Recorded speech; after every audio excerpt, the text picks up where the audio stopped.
வந்து இதில் ஒரு இடம் குறிப்பிட்டிருப்பார்.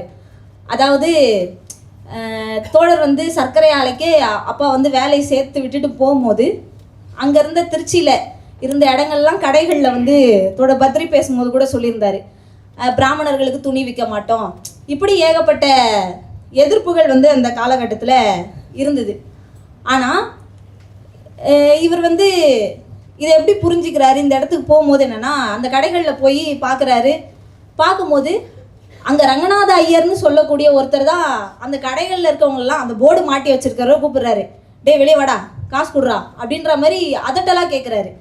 அப்போ இவருக்கு இதை புரிஞ்சிக்கவே முடியல. அங்கேருந்து அந்த கடைக்காரர்கள்கிட்டலாம் போய் உரையாடுறாரு, என்ன நீங்கள் போர்டு இப்படி மாட்டி வச்சுருக்கிறீங்க, இவர் வந்து உங்களை மிரட்டுறாரு, நீங்களும் வந்து அதுவும் சும்மாலாம் வரல, அவங்க தோளில் இருந்த துண்டை எடுத்து இப்படி இடுப்பில் வச்சுக்கிட்டு பவ்யமாக வந்து நிற்கிறாங்க.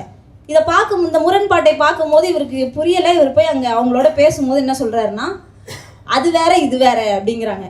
ஏன்னு சொன்னால் அந்த ரங்கநாத ஐயருடைய நிலத்தில் தான் இவங்க எல்லாருமே வந்து அந்த கடையை வச்சுருக்கிறாங்க, நடத்துகிறாங்க. அவர் தான் அதுக்கெல்லாம் ஓனர்.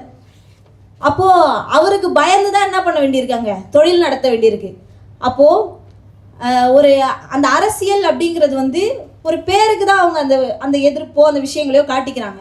ஆனால் இயல்பில் அது என்னவா இருக்குன்னு சொன்னால் அவங்க அந்த தத்துவத்தையும் விட்டு கொடுத்துட்றாங்க, மாற்றம் அடைகிறாங்க. அப்போ இந்த கான்ட்ரவர்சிஸை தான் நம்ம வந்து பார்க்க வேண்டி இருக்குது. அப்போ அவர்கள் வந்து ஒரு சயின்டிஃபிக்காக அங்கே அரசியல்படுத்தப்படலை.